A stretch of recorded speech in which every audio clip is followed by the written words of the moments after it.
Sometimes in life, we come across people who have this incredible drive, this hunger to be better every day. These are the people we should learn from. These are the people we should get inspired by. Today, we have with us one such athlete, Indian badminton player Tanvi Lad, who through her sheer will and commitment reached the top of a sport. I spoke to Tanvi about her career, her transition into triathlons, fitness, and podcasting, the mentality of a champion, how the Indian sporting ecosystem is evolving today, and why kids and parents should give more importance to sports in terms of development. Loads to learn from this wonderful conversation, so do watch it till the end. Small request once again, if you are enjoying what we're trying to do in terms of driving the sporting culture in India forward, do hit the subscribe button and make sure that you become a part of this growing community as we continue to bring along these interesting conversations and other sporting content on our channel. I'm glad to welcome a woman who dons many hats successfully, I should add, Miss Tanvi Lad.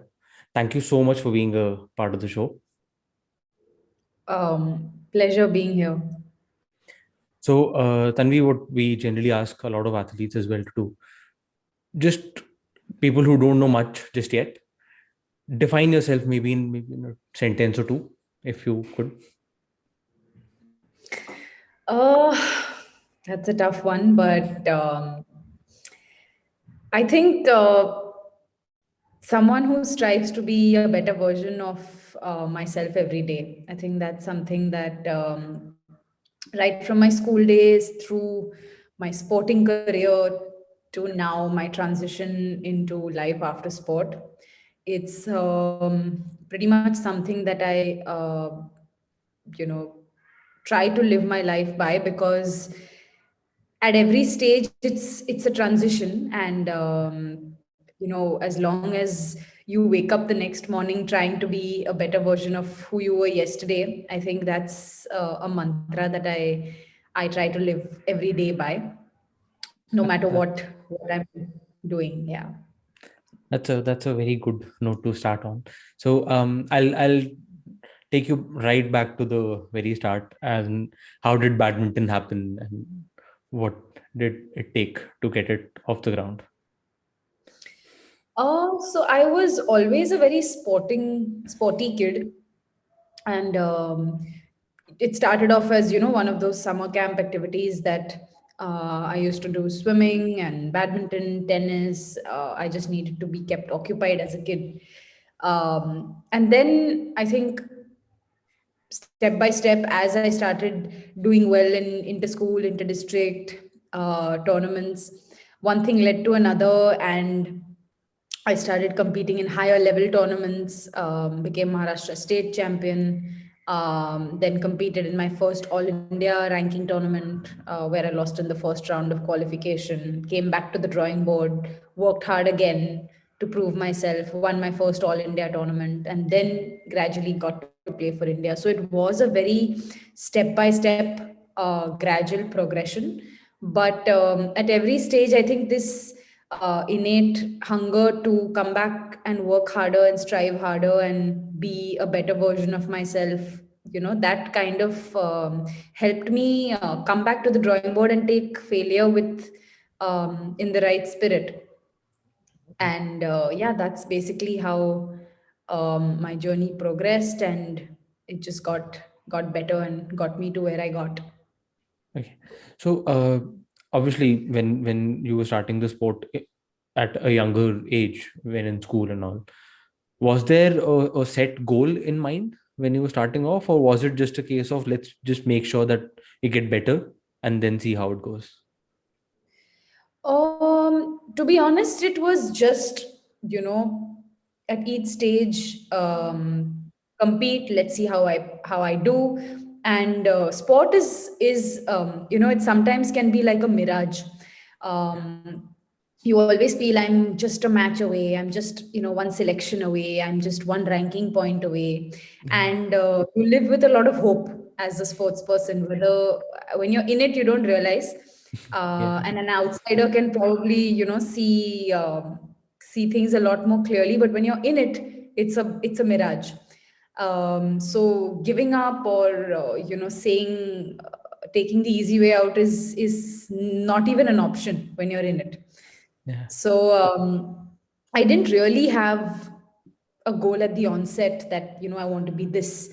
It was always what was in front of me. I'm playing this tournament.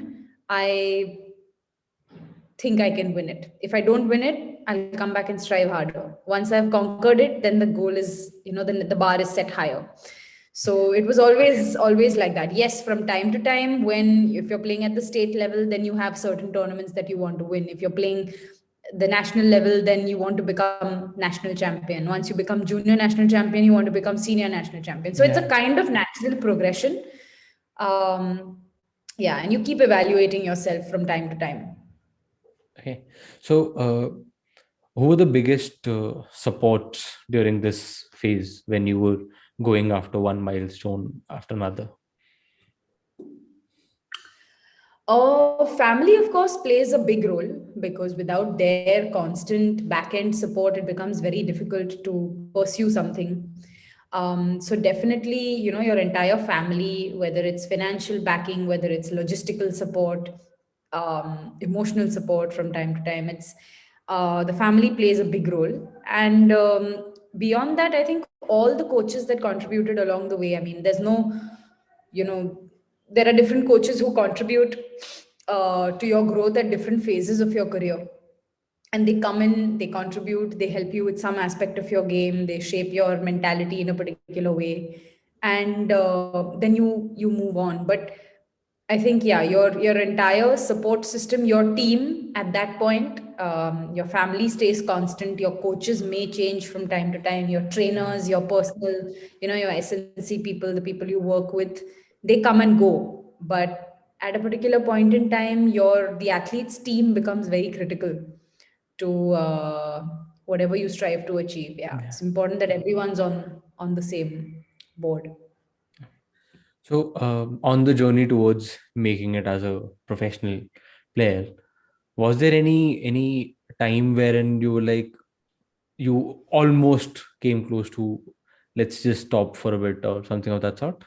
I'm sure there were highs and lows, obviously. Yes, there were quite a few highs and lows. I think it came as a forced break.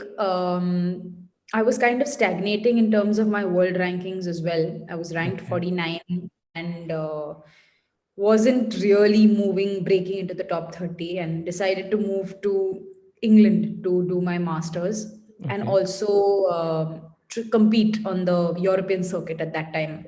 Okay. So wanted to do something out of the box, wanted to also study, because that was something that I felt I had neglected over the years. And Okay. so I thought the balance would do me good. I would get to be based in England and play a lot more tournaments and maybe break into the top 30 just by playing tournaments. That was the plan. Started off really well, because there was a good balance between education and sport. I was training at a, on campus at the university. So started off really well. In fact, I even won a couple of tournaments, and then I tore my patella tendon. I tore my uh, tendon in the knee, and that kind of messed with the whole. It took me 9 months to have surgery and rehab and all of that, and finally get back to the sport. But it was a That's forced break. Yeah, yeah, that's a big break, obviously, and that's a huge injury to overcome. yeah, yeah. Obviously, the physical side of it, the hard work and all, obviously counts for a lot in a time like this. But what kind of a mental strength do you need to get out of a situation like this? Oh, it's honestly hard because you're pretty much grounded. Yeah. Your leg is in a cast. You can't do much. You can move the other parts of your body, which is what I attempted to do Yeah. as much as possible. But on the flip side, I was thankfully studying, so it was not that I was idle. Okay. Managed to finish my masters in that year, so I was productively, like, gainfully occupied. But yes, coming to the court and seeing others train is can get quite demotivating. Yeah. But yeah, I think it's a tough time. It was a tough time. I had to make sure that I was not going down a mental spiral, negative spiral.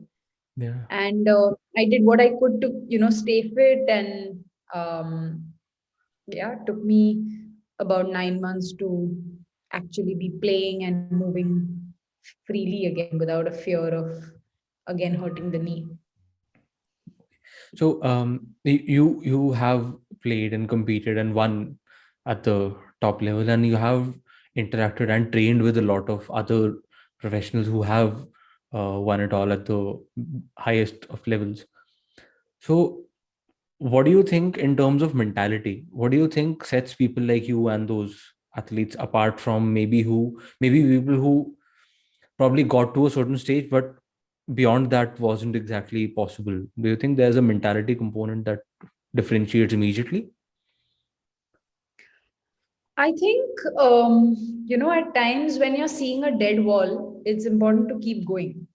If you start overthinking about that wall that you've reached, and then the mind just plays games with you. You'll find enough reasons to say don't do what you're doing. You'll find enough people to say move on in life. I think it's Yeah. time. Yeah, you will have enough people, but it's if you believe that you have something in you to, then it's important to keep going.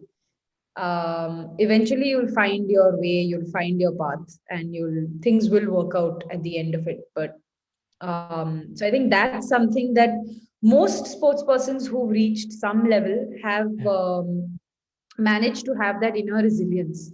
You fall 9 times, you stand up for the 10th time and fight. If you don't, then you're not going to get anywhere, because I think I think maybe 7 out of 10 times you do fail. You win thrice Yeah. in your career. So yeah, the fear of failure, can't you can't afford to get down and out with with failing.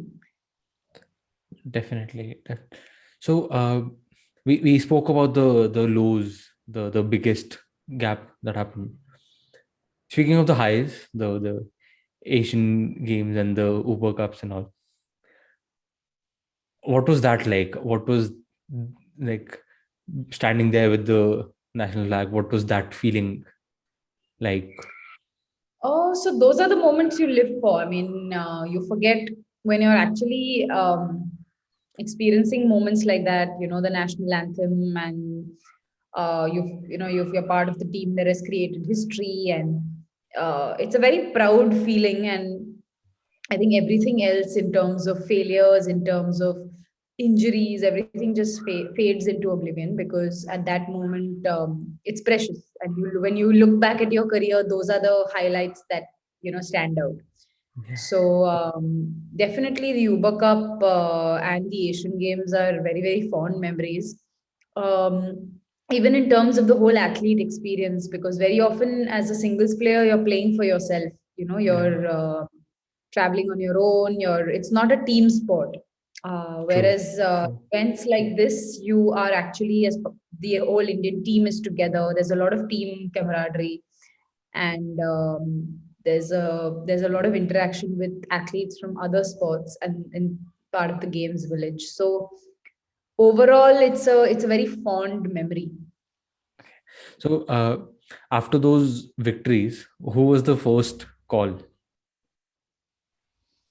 I think my parents, they were of course watching everything on TV. Yeah. So yeah, the celebration, and the Uber Cup medal was in Delhi, so it was being covered. The celebration at the back. You have the main hall, and then you have the practice Yeah. courts and sea court at the back. So the scene was crazy. There was all sorts of celebration going on. So that was all being covered on TV.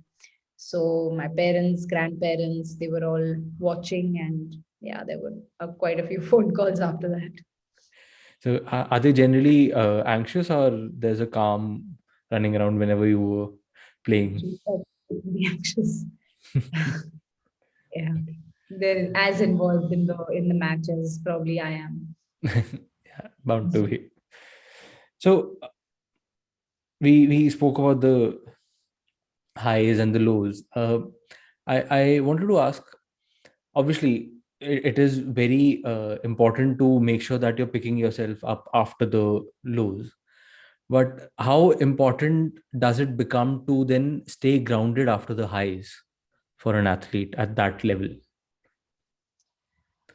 Equally important because I mean, just like every time you've lost, you want to catch the next flight back, get back to the academy, and work on XYZ. So I think if you win, it should be the same.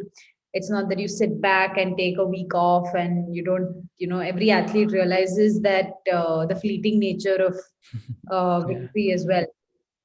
There's somebody else who's lost and is probably on a flight home waiting to work on stuff. So you can't afford to sit back and rest on your laurels.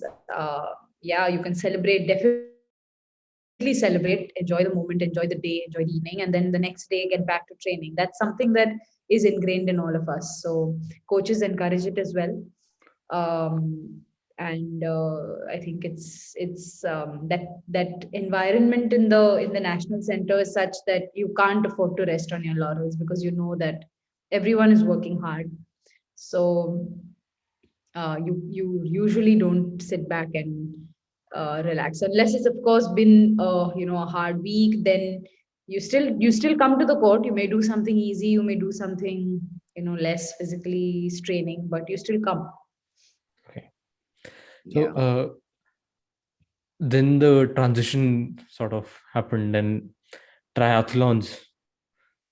Please Yeah. tell us a little bit about that. How did that end up happening after badminton? So after having done sport, I think all your life it's very difficult to sit idle and maybe sit at a desk and work all day. So I was very clear that even if I'm not doing sport professionally, I don't want to give up on the active life that I'm used to, because I knew that that would not do serve me well mentally. It's something I really enjoy, and it keeps me going every day. So um, even along the process of looking for new work, something that I would want to pursue post my athletic career, I still wanted to stay very much in touch with the active side of me, and started off with just running. Okay. Yeah, just started off with running, then got myself a new bike. So started biking about 4 months back, and Okay. then the swim was always there. I mean, used to swim as part of training and recovery and stuff, but that was the final leg, the open water swimming. So yeah, fine. I mean, doing it more out of fun and nothing professional on that front, but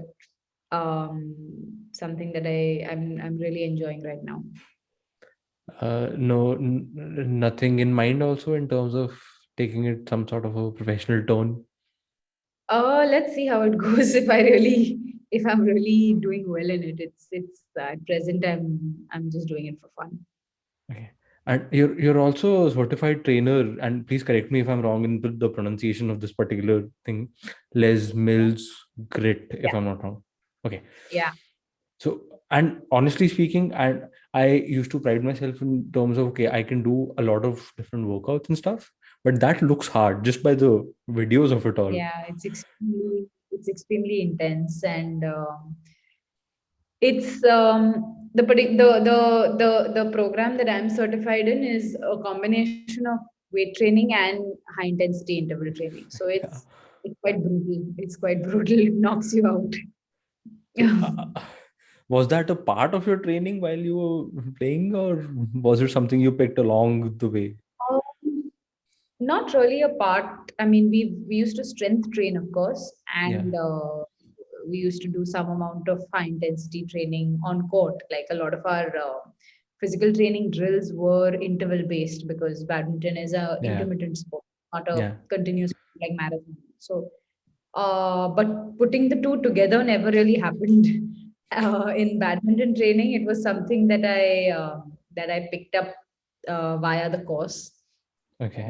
uh, yeah, so but you need to have a strong athletic base to actually do a lot of the workouts. They're quite hard. Yeah, yeah, definitely. So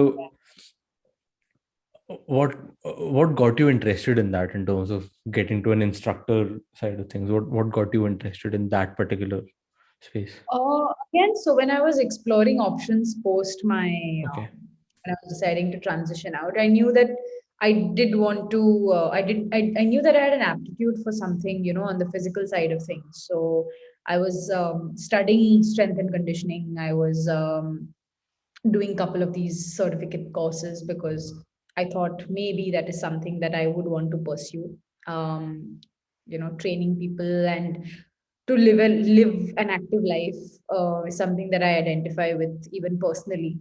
So yeah, it was in that vein that I actually decided to continue, get into training and instructing, and yeah, that's when I chanced upon Les Mills. Okay. So another activity or another actual like serious profession you've actually taken up is the podcasting side of things with the Millennial Athlete. How did that come about? Started off on a whim, actually. Okay. In the lockdown, a teammate and I were having a conversation during the Premier Badminton League just before the lockdown, in fact. And he Okay. was transitioning out of his professional playing career, and I wanted to do something on the lines of a chat show. And it started off with a random conversation. The lockdown happened, and I asked him if he wanted to, actually consider doing it. He said, "Okay, let's give it a shot." So it literally started off from there, and started recording on Zoom, and we were doing everything right from editing, social media. It Okay. was keeping us gainfully occupied as well in the lockdown, and most of the athletes were kind of free, so we had Yeah. all the top athletes more than willing to come on the show. So it picked up Yeah. well, and then we were picked up by a podcasting company called IBM. Yeah. So they started producing the show, and then one thing led to another. So overall, a fun experience. About 40 odd episodes. Yeah. So I actually wanted to ask about that. How has that gone in terms of engaging people in conversation? And because I know for a fact I've gone through a few episodes, and I know for a fact that you're trying to talk about the current scenario as well, a lot of it, and on the whole the athletes' journeys and all as well. So how has that experience been in interacting with people from a lot of different disciplines as well? I think for us it was a lot focused on athletes and people in the whole sporting Yeah. world, because it was all the millennial athlete, and we wanted to have like an athlete to athlete kind of conversation with athletes, with support staff, sports science professionals, everything sport. And then of course we did cover a couple of the events like Wimbledon and the sporting events that were happening at that time.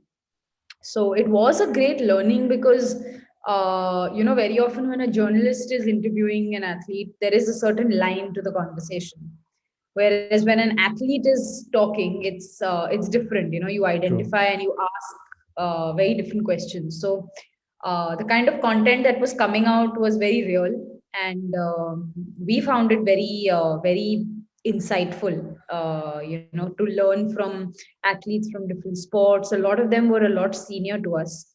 Rohan Bopanna, Sharat Kamal, they were a lot, more experienced, and they were talking. They were probably at a different stage in their career and lives altogether. So they were talking from a very different perspective. So overall, it was a great learning for the both of us. Um, yeah. So what would you say has been okay? I won't condense it down to just one takeaway, one biggest takeaway, maybe two or three. What have you been your biggest takeaways from the people you have interacted with in this whole journey?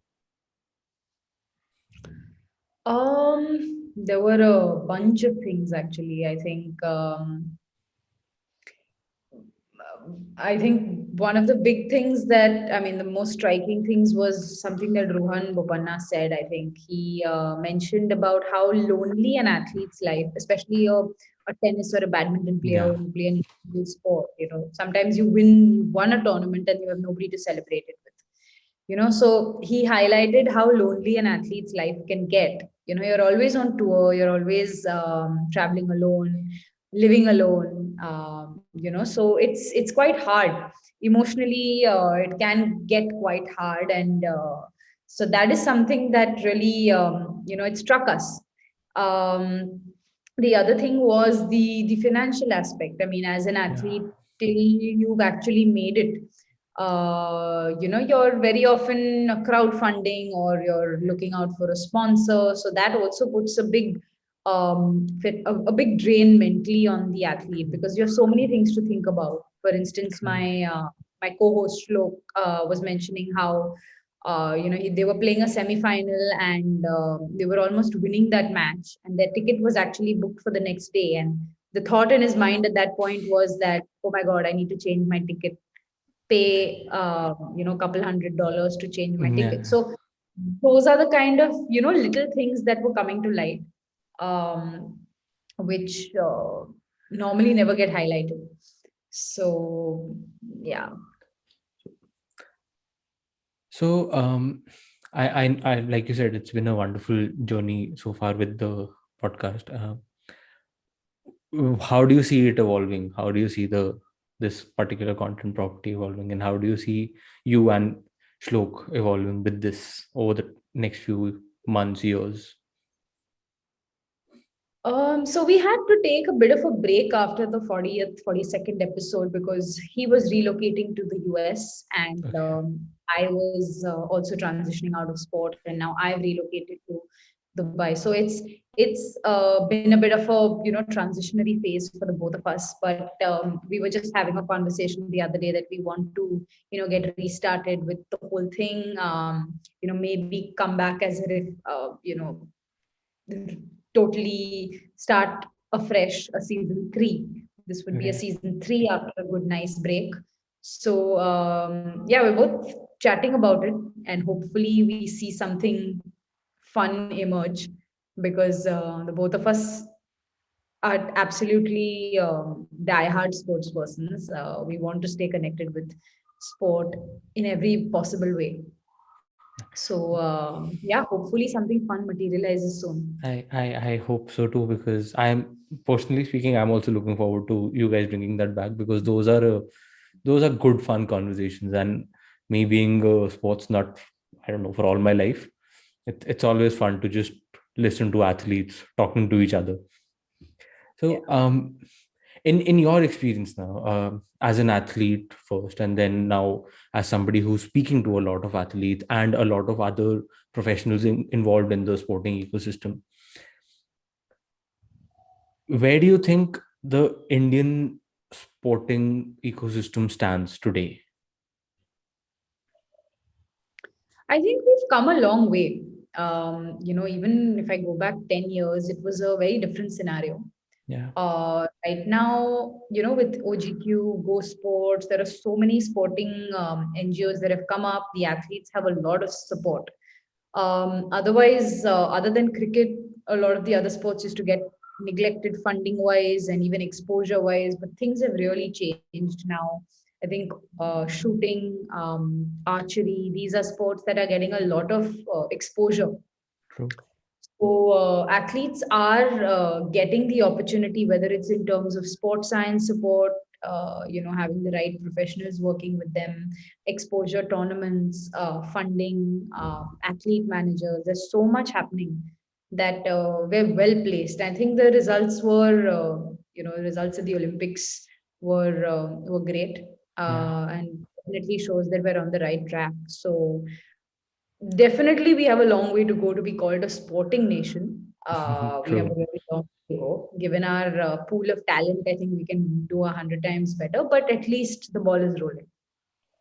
So, like you said, we are going in the right direction. I would also say that. But do you think a sporting culture is being also driven as well? Like, just if you compare it with the likes of the US and the European nations, where right from the get go, a kid enters the schooling system, there is a sporting culture also ingrained, and there are conversations around that particular aspect of life as well, at home, at the dinner table, at school conferences and stuff like that. Do you think that is also being driven at this point, or that needs a lot of handholding at this point?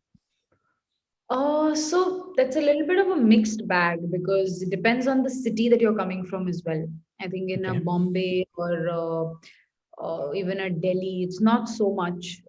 There's a lot of emphasis still on education and on the Yeah. social aspect of life. So people don't really give that much time. It's more a recreational activity on the weekends or whatever. But in in cities like say Hyderabad or Bangalore, the culture is really there because every Yeah. second lane has a badminton court or Yeah. a tennis academy. Sports schools have come up in these cities, so the culture is there. The kids are going to school and playing.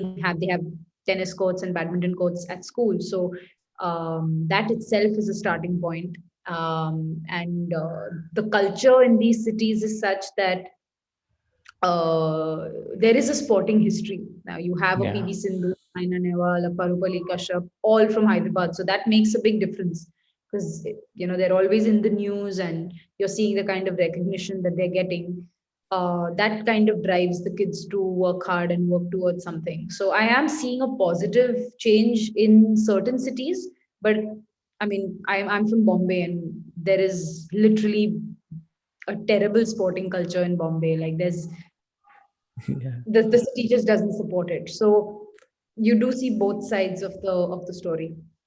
In Delhi, I think it's more of a mixed thing. There, you will Yeah, find a lot of schools like, from the systems I came out of. The smaller yeah, schools, it's more of a space issue. I think at this point, the schools that have yeah. the space can encourage something. The schools that don't, they don't even bother. Like mine didn't really bother a lot of it. So, how do you see it evolving though? And because there is, I don't know, there is a trend developing, maybe not, but in terms of the interactions that I have had with a lot of people, there is this thing evolving wherein a lot of kids don't really step out anymore, especially the impact that has been made over the last 2 years. The stepping out culture is reducing, especially in the bigger cities. How do you think that will impact? Do you think lesser kids will be encouraged to take up sport maybe in another 10 years time? I think there was a phase when going out and working from home and home workouts were a thing, but that phase is I think died down quite substantially right now because Yeah. everyone wants to go out, connect with people, connect with friends, have a good I'm, time. I'm also talking about the influx of the whole e-sport side of things, wherein a lot of kids are happier sitting in front of a screen. Yeah, that has definitely caught on big time. Um, Especially kids that are exposed to now even online schooling are picking up Yeah, esports a lot more because yeah, that's easy. Sitting in your seat at home in front of a screen is a lot easier. But and that's where the parents, I think, parental influence comes in because if you're going to push your child to get up and actually go out and play a sport, that's where he's going to develop. Because I mean, esport is not going to develop the skill set that develops by just playing sport. The physical yeah, side is one thing, but you actually build your character when you're out there. So exactly. um, yeah, I think that's something that I wouldn't want to see the trend moving in favor of esports as much, um, because there's so much that you're missing out on by just going out there and playing a game of badminton or tennis or squash. There are so many soft skills that you develop. So Exactly. yeah, important, very There's important. there's that social development, like you said, the whole character side of it all. That gets a huge impact because I was just last week interacting with a couple of younger cousins, and they don't have the basic motor skills anymore. I was like, you're not that old. Yeah, yeah. Yeah. So, what kind of an impact do you think the last 2 years have created on sport on the whole? Like, I mean, obviously it is picking back up, but do you think it has come back to where it was maybe by early 2020, or there is still some way to go? I think more or less we're back on track. Professional athletes faced a big lull because there was no motivation to train. You didn't know what you're training for. We did have permission to, go and actually train, but there was no motivation because what are we training for? We didn't Yeah. know when the next tournament is. We didn't know when we'll get to travel. There was a whole travel ban for Indians. So it was quite messed up for a year and a half. A lot of people decided to retire, move into the next phase of their career. People, went into depression. So it was a very dark phase for athletes overall.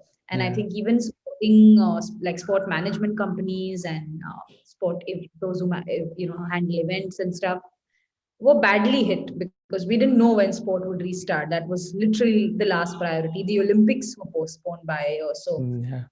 we didn't know where we're headed. But I think more or less now sport is back on track.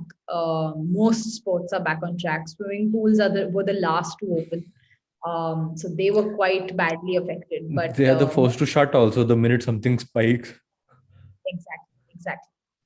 So, but more or less now, I think athletes are all back to training full time, traveling. Travel is now, besides the COVID tests have become like a new normal. So that becomes a bit of a headache. And there is a lot of logistical inconvenience caused to the players. Like we had these Yeah. two international tournaments in India last month, and there were so many tests being conducted. Every second person was testing positive. There were walkovers, so it was a bit of a mess. But then at least the tournament happened. And one can hope that things will Yeah, pick up yeah, slowly and steadily, at least. yeah. So on the lighter side, how was it for you? Yeah, the training and all were impacted hugely, but and there was no end in sight, especially in the first 6 months, 8 months. Mm. How did you tackle that? Obviously, the podcast helped, I'm sure. Yeah, I think the Apart podcast from was. that, Apart from that, it was a lot of. I mean, initially, of course, you watch Netflix, you're experimenting with some cooking and whatever, everything that everyone was doing was happening because you're confined to the house. You try and stay as fit as possible with yeah, your home workouts, but there's only so much you can do. So, a month and a half in, we were all losing ourselves mentally because we were done. There is when you're used to training 7 and 8 hours, and then nothing cuts it. yeah, So it was not easy, but I think the podcast really kept us going. The okay, both of us, we kept having these inspiring conversations, and then everything that comes with the editing and the social media, and that was a fun experience. okay. So, do you enjoy watching other sports as well, I in enjoy general? watching tennis. Tennis is something that I make it a point Okay, to yeah, and a little bit of squash here and there. okay. Cricket So, off and on. cricket also. That's nice. A little bit, not much. No, I'm not crazy fans, but I don't mind it. I think every Indian has grown up with some part of him or her being like, okay, थोड़ा सा तो देख ही लेते हैं यार cricket. Like, yeah, whether you like it or not, the TV's on, so might as well. Yeah. Yeah. So in tennis, which camp do you fall in out of the big Uh, three? Rafa Cam. Thank you. Thank you. I have not met a lot of Indian athletes who agree with me on that front, but I'm glad you are one of them. So, Absolute Rafa. yeah, yeah. I don't know. I don't think anybody compares to the grit of that man. The last couple of questions now. What next for you? What are the long-term plans? Oh, I think I'm still exploring options. I've started coaching here in Dubai, so I'm here. Okay. I'm also handling the business development and the management side of things regarding the academy that I'm working for. Okay. So yeah, overall, I think it's a good combination of the management side and the actual physical coaching. So yeah, it's a daily. I think I won't have a clear answer as to any which way I'm going till I actually go through this process. It's still early days, but I'm quite enjoying what I'm doing, and it's a Uh, new city, and yeah, so quite enjoying the transition. and to be fair, knowing you, you have done a lot of things and you have done them well. So I'm sure this will also go great.